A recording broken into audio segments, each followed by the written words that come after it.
উজনিত ভয়ংকৰ দিশে গতি কৰিছে বান পৰিস্থিতিয়ে। মানুহে ঘৰ দুৱাৰ সা সম্পদ এৰি থৈ বানৰ শিবিৰত আশ্ৰয় লৈছে আৰু হাহাকাৰ লাগিছে। উৎকট গৰমত দিন পাৰ কৰিবলগীয়া পৰিৱেশৰ সৃষ্টি হৈছে। অনাহাৰে অনিদ্ৰাৰে নিশাটো পাৰ কৰিছে এতিয়া বানাক্ৰান্ত লোকে। বানাক্ৰান্ত লোকৰ কাষত উপস্থিত ৰাজ্যৰ মুখ্যমন্ত্ৰী হিমন্ত বিশ্ব শৰ্মা। সকলো ৰাইজক আশ্বাস প্ৰদান কৰিছে মুখ্যমন্ত্ৰীগৰাকীয়ে যে সকলোকে যিমান পাৰে সহায় আগবঢ়োৱা হ'ব। প্ৰতিটো পৰিয়ালে যিমানবিলাক ক্ষতি হৈছে সেই ক্ষতিপূৰণ চৰকাৰ প্ৰদান কৰিব। কালি উজনিত ৰাজ্যৰ মুখ্যমন্ত্ৰীগৰাকীয়ে উপস্থিত হৈ জনতাক আশ্বাস প্ৰদান কৰিছে। অৱশ্যে জনাইছো বিগ ব্ৰেকিং জনাইছো উজনিত ভয়ংকৰ দিশে গতি কৰিছে বান পৰিস্থিতিয়ে। ভয়ংকৰ বান পৰিস্থিতিৰ বুজ লৈছে ৰাজ্যৰ মুখ্যমন্ত্ৰী হিমন্ত বিশ্ব শৰ্মাই। জনতাক আশ্বাস প্ৰদান কৰিছে। বানাক্ৰান্ত লোকৰ কাষত উপস্থিত হৈ মত বিনিময় কৰিছে মুখ্যমন্ত্ৰীগৰাকীয়ে। বানত হেৰুওৱা সম্পদৰ ক্ষয় ক্ষতিৰ বুজ লৈছে ৰাজ্যৰ মুখ্যমন্ত্ৰী ডক্টৰ হিমন্ত বিশ্ব শৰ্মাই। ক্ষতিগ্ৰস্ত লোকক সকলো ধৰণৰ সহায়ৰ আশ্বাস প্ৰদান কৰিছে মুখ্যমন্ত্ৰীগৰাকীয়ে। সকলোকে সহায় আগবঢ়োৱা হ'ব। নাগালেণ্ডত সংঘটিত ডাৱৰ বিস্ফোৰণৰ বৈজ্ঞানিক বিশ্লেষণো হ'ব বুলি মন্তব্য কৰিছে মুখ্যমন্ত্ৰীগৰাকীয়ে। উপগ্ৰহ চিত্ৰৰ সহায়ত সমগ্ৰ অঞ্চলৰ অধ্যয়ন কৰা হ'ব। বানৰ প্ৰকৃত কাৰণ নিৰ্ণয় কৰি ইয়াৰ সমাধানৰ সূত্ৰ উলিওৱা হ'ব। উজনিত ভয়ংকৰ ৰূপত গতি কৰিছে বান পৰিস্থিতিয়ে। উজনিত যে ভয়ংকৰ বান পৰিস্থিতিয়ে বিৰাজ কৰিছে, এটা বৰ্ণনা কৰিব নোৱাৰা পৰিৱেশৰ সৃষ্টি হৈ পৰিছে। উজনিৰ মানুহে ঘৰ দুৱাৰ এৰি থৈ গুচি গৈছে। এতিয়া নিজৰ আপোন ঘৰখন নিজৰ খেতি পথাৰ এৰি থৈ বান শিবিৰত আশ্ৰয় লৈছে। উজনিত হাহাকাৰ অৱস্থাই বিৰাজ কৰিছে। ইখনৰ পিছত সিখন গাঁও প্লাবিত হৈ পৰিছে। শ শ গাঁও এতিয়া বানৰ কবলত পৰিছে। ৰাস্তাৰ চিন নোহোৱা হৈ গৈছে। মানুহৰ সমুদ্ৰ চাৰিওফালে সাগৰ সদৃশ পৰিৱেশৰ সৃষ্টি হৈ পৰিছে। অবৰ্ণনীয় পৰিৱেশ, ক্ৰমাৎ পৰিস্থিতি অধিক ভয়াৱহ হৈ উঠিছে আৰু সেই বান পৰিস্থিতি বুজ লৈছে ৰাজ্যৰ মুখ্যমন্ত্ৰী ডক্টৰ হিমন্ত বিশ্ব শৰ্মাই। উজনিত ৰাজ্যৰ মুখ্যমন্ত্ৰী হৈ ৰাইজৰ সমস্যাৰ বুজ লৈছে। বানাক্ৰান্ত ৰাইজৰ সৈতে মত বিনিময় কৰিছে আৰু সকলোকে সহায়ৰ আশ্বাস প্ৰদান কৰিছে ৰাজ্যৰ মুখ্যমন্ত্ৰীগৰাকীয়ে। ক্ষতিগ্ৰস্ত লোকক সকলো ধৰণে সহায় আগবঢ়োৱা হ'ব। আৰু যে নাগালেণ্ডত যি ডাৱৰ বিস্ফোৰণ হ'ল, নাগালেণ্ডৰ মন জিলাত ডাৱৰ বিস্ফোৰণৰ ফলতে আৰু অসমত ধাৰাসাৰ বৰষুণৰ ফলতে বানাক্ৰান্ত এই যি ভয়ংকৰ অৱস্থা, বানাক্ৰান্ত হৈ পৰিছে লোকসকল, বানত ক্ষতিগ্ৰস্ত হৈ পৰিছে এতিয়া উজনিৰ লাখ লাখ জনতা। আৰু বানপীড়িত লোকৰ শিবিৰত মুখ্যমন্ত্ৰীগৰাকীয়ে উপস্থিত হৈছে আৰু লোকৰ সৈতে বানাক্ৰান্ত লোকৰ সৈতে মত বিনিময় কৰিছে। সকলো ধৰণে সহায়ৰ হাত আগবঢ়োৱা হ'ব। চৰকাৰে যিমান পাৰে সহায়ৰ হাত আগবঢ়াইছে। জিলা প্ৰশাসনৰ ফালৰ পৰা সুৰক্ষিত স্থানলৈ ইতিমধ্যে বানপীড়িত লোকসকলক লৈ যোৱা হৈছে। যিমান পাৰে চৰকাৰৰ ফালৰ পৰা সহায় আগবঢ়োৱা হৈছে, সাহায্য প্ৰদান কৰা হৈছে। আৰু সংগঠনসমূহৰ ফালৰ পৰাও, বেচৰকাৰী সংগঠনসমূহৰ ফালৰ পৰাও সহায় আগবঢ়োৱা হৈছে। বানৰ প্ৰকৃত কাৰণ নিৰ্ণয় কৰা হ'ব। মুখ্যমন্ত্ৰীগৰাকীয়ে কালি বানাক্ৰান্ত লোকৰ কাষত উপস্থিত হৈ মন্তব্য কৰিছে যে বানৰ প্ৰকৃত কাৰণ কি কাৰণত ডাৱৰ বিস্ফোৰণ হয়, নাগালেণ্ডত ডাৱৰ বিস্ফোৰণ হয় যিহেতু জলপ্ৰলয় হৈ পৰিছে এতিয়া উজনিত, সেই তাৰ কাৰণ নিৰ্ণয় কৰা হ'ব। তাৰ প্ৰকৃত সমাধান সূত্ৰ উলিওৱা হ'ব। বান পৰিস্থিতি সাম কাটিলেই সমগ্ৰ অঞ্চলত বিশ্লেষণ কৰা হ'ব। নাগালেণ্ডত সংঘটিত ডাৱৰ বিস্ফোৰণৰ বৈজ্ঞানিক বিশ্লেষণ হ'ব বুলি মন্তব্য কৰিছে ৰাজ্যৰ মুখ্যমন্ত্ৰীগৰাকীয়ে। আৰু বানাক্ৰান্ত লোকক আশ্বাস প্ৰদান কৰিছে সকলোবিলাক ব্যৱস্থা হ'ব, পৰিস্থিতি সুস্থিৰ হ'ব। বানৰ প্ৰকৃত কাৰণ নিৰ্ণয় কৰি ইয়াৰ সমাধান সূত্ৰ উলিওৱা হ'ব। উজনিত ভয়ংকৰ দিশে গতি কৰিছে বান পৰিস্থিতি আৰু বান পৰিস্থিতি ইখনৰ পিছত সিখন নৈৰ মথাউৰি ভাগি গৈছে। জলমগ্ন হৈ পৰিছে ইখনৰ পিছত সিখন গাঁও। নাগালেণ্ডত যি অব্যাহত ধাৰাসাৰ বৰষুণৰ ফলতে এতিয়া হাহাকাৰ অৱস্থাই বিৰাজ কৰিছে। উজনিৰ কেইবাখনো জিলা এতিয়া জলমগ্ন হৈ পৰিছে। গোলাঘাট, চৰাইদেউ, যোৰহাট আদি অঞ্চলত হাহাকাৰ বান পৰিস্থিতি বিৰাজ কৰিছে। আৰু সোণাৰী, নাজিৰা অঞ্চলত প্লাবিত হৈ পৰিছে বান। চাৰিওফালে কেৱল হাহাকাৰ অৱস্থাই বিৰাজ কৰিছে। পশুধনৰ মৃত্যু হৈছে, বহুতো লোকৰ মৃত্যুৰ খবৰ আহি পৰিছে। অবৰ্ণনীয় পৰিৱেশে বিৰাজ কৰিছে। আৰু বানাক্ৰান্ত লোকৰ কাষত উপস্থিত ৰাজ্যৰ মুখ্যমন্ত্ৰী হিমন্ত বিশ্ব শৰ্মা। ৰাইজৰ সুখ দুখৰ বুজ লৈছে ৰাজ্যৰ মুখ্যমন্ত্ৰীগৰাকীয়ে। সকলোকে আশ্বাস প্ৰদান কৰিছে যে সহায়ৰ হাত আগবঢ়োৱা হ'ব, সকলোকে ক্ষতিপূৰণ প্ৰদান কৰা হ'ব বানাক্ৰান্ত লোকক।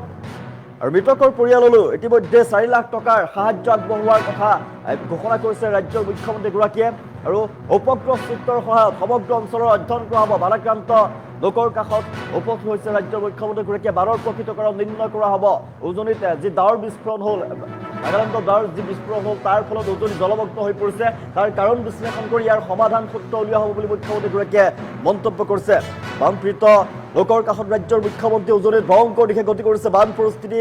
যিমানেই সময় গৈ আছে পাৰ হৈ সিমানেই কিন্তু ভয়ংকৰ বান পৰিস্থিতি সাম কটা নাই।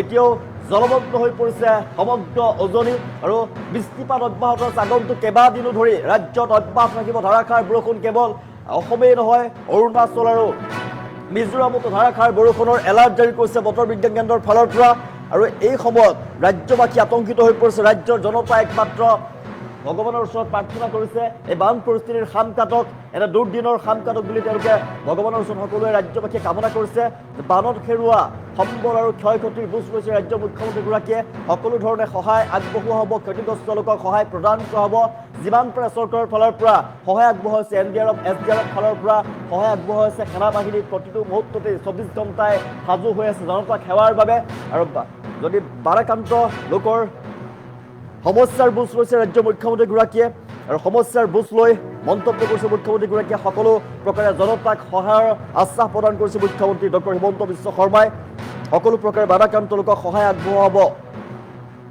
আৰু যি নাগালেণ্ডত যি ডাৱৰ বিস্ফোৰণ হ'ল ডাৱৰ বিস্ফোৰণৰ বৈজ্ঞানিক বিশ্লেষণ হ'ব বান পৰিস্থিতি নিয়ন্ত্ৰণলৈ অহাৰ পিছত উপগ্ৰহ চিত্ৰণ কৰা হ'ব উপগ্ৰহ চিত্ৰণৰ সহায়ত সমগ্ৰ অঞ্চলটোৰ বিস্তৃত অধ্যয়ন কৰা হ'ব ঘটনাৰ প্ৰকৃত কাৰণ নিৰ্ণয় কৰা হ'ব বুলি ৰাজ্যৰ মুখ্যমন্ত্ৰীগৰাকীয়ে উল্লেখ কৰিছে উজনিত ভয়ংকৰ দিশে গতি কৰিছে বান পৰিস্থিতি বানপীড়িত লোকৰ শিবিৰত মুখ্যমন্ত্ৰী ডক্টৰ হিমন্ত বিশ্ব শৰ্মা বানত হেৰুওৱা লোকৰ সৈতে সম্বলৰ ক্ষয় ক্ষতিৰ বুজ লৈছে ৰাজ্যৰ মুখ্যমন্ত্ৰীগৰাকীয়ে ক্ষতিগ্ৰস্ত লোকক সকলো ধৰণে সহায়ৰ আশ্বাস প্ৰদান কৰিছে মুখ্যমন্ত্ৰীগৰাকীয়ে আৰু নাগালেণ্ডত সংঘটিত ডাৱৰ বিস্ফোৰণৰ বৈজ্ঞানিক বিশ্লেষণ কৰা হ'ব বুলিও মন্তব্য কৰিছে উপগ্ৰহ চিত্ৰৰ সহায়ত সমগ্ৰ অঞ্চলৰ অধ্যয়ন কৰা হ'ব তাৰ পিছতে সমাধান সূত্ৰ উলিওৱা হ'ব কি কৈছিল ৰাজ্যৰ মুখ্যমন্ত্ৰীগৰাকীয়ে বাধাক্ৰান্ত লোকৰ কাষত উপস্থিত হৈ এবতত মুখ্যমন্ত্ৰীৰ মন্তব্য আছে আমাৰ হাতত মন্তব্য কৰিছে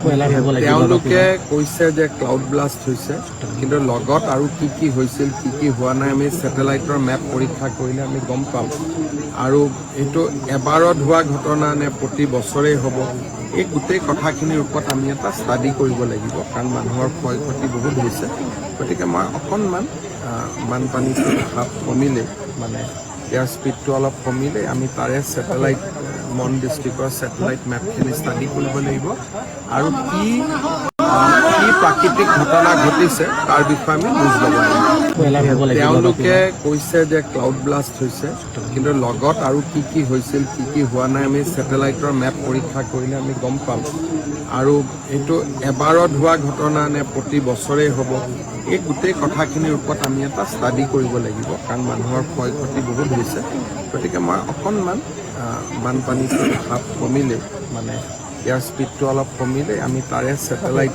মন ডিষ্ট্ৰিক্টৰ ছেটেলাইট মেপখিনি ষ্টাডি কৰিব লাগিব আৰু কি প্ৰাকৃতিক ঘটনা ঘটিছে তাৰ বিষয়ে আমি বুজ ল'ব লাগিব তেওঁলোকে কৈছে যে ক্লাউড ব্লাষ্ট হৈছে কিন্তু লগত আৰু কি হৈছিল কি হোৱা নাই আমি ছেটেলাইটৰ মেপ পৰীক্ষা কৰিলে আমি গম পাম আৰু এইটো এবাৰত হোৱা ঘটনা নে প্ৰতি বছৰেই হ'ব এই গোটেই কথাখিনিৰ ওপৰত আমি এটা ষ্টাডি কৰিব লাগিব কাৰণ মানুহৰ ক্ষয় ক্ষতি বহুত হৈছে গতিকে মই অকণমান বানপানীটো কমিলে মানে ইয়াৰ স্পীডটো অলপ কমিলে আমি তাৰে ছেটেলাইট মন ডিষ্ট্ৰিক্টৰ ছেটেলাইট মেপখিনি ষ্টাডি কৰিব লাগিব আৰু কি প্ৰাকৃতিক ঘটনা ঘটিছে তাৰ বিষয়ে আমি বুজ ল'ব লাগিব তেওঁলোকে কৈছে যে ক্লাউড ব্লাষ্ট হৈছে কিন্তু লগত আৰু কি হৈছিল কি হোৱা নাই আমি ছেটেলাইটৰ মেপ পৰীক্ষা কৰিলে আমি গম পাম আৰু এইটো এবাৰত হোৱা ঘটনা নে প্ৰতি বছৰেই হ'ব এই গোটেই কথাখিনিৰ ওপৰত আমি এটা ষ্টাডি কৰিব লাগিব কাৰণ মানুহৰ ক্ষয় ক্ষতি বহুত হৈছে